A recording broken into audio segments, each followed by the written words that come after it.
நிலத்தில் வாழும் விலங்குகளில் மிக பெரியதும் நீண்ட நாள் வாழக்கூடியதும் யானைகள். தற்போது ஆப்பிரிக்கா மற்றும் ஆசியாவில் மட்டுமே யானைகள் வசிக்கின்றன. ஆசிய யானைகள் 60% இந்தியாவில் வாழ்கின்றன. யானைகள் அவற்றின் தந்தத்திற்காக கொல்லப்படுவதை தடுக்கவும், மின்வேலிகளில் சிக்கி உயிரிழப்பதை தடுக்கவும், யானைகள் குறித்த விழிப்புணர்வை பொதுமக்களிடையே ஏற்படுத்தவும் ஆண்டுதோறும் ஆகஸ்ட் மாதம் 12ஆம் நாள் சர்வதேச யானைகள் நாளாக கடைபிடிக்கப்பட்டு வருகிறது. உலகம் முழுவதும் யானைகளின் எண்ணிக்கை ஆண்டுக்காண்டு குறைந்து கொண்டே வருகிறது. மத்திய வனத்துறை அமைச்சகத்தின் பதிவுகளின்படி இந்தியாவில் மட்டும் கடந்த 15 ஆண்டுகளில் 1500 யானைகள் இறந்துள்ளதாக பதிவு செய்யப்பட்டுள்ளது. காடுகள் அழிக்கப்படுவதாலேயே யானைகளின் வாழ்விடங்கள் பாதிக்கப்படுகின்றன.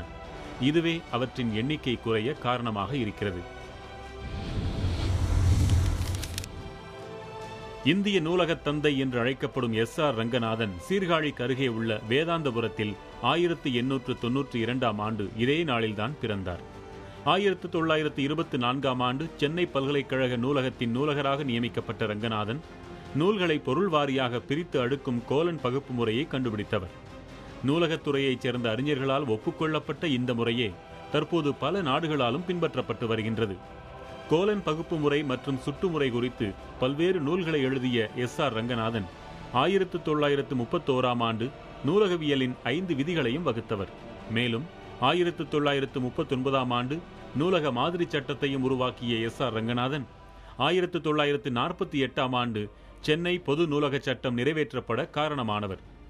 நூலகத்துறையில் இவர் ஆற்றிய பங்களிப்பிற்காக ஆண்டுதோறும் இவரது பிறந்த நாளான ஆகஸ்ட் 12ஆம் நாளை நூலகர் நாளாக மத்திய அரசு கொண்டாடி வருகிறது.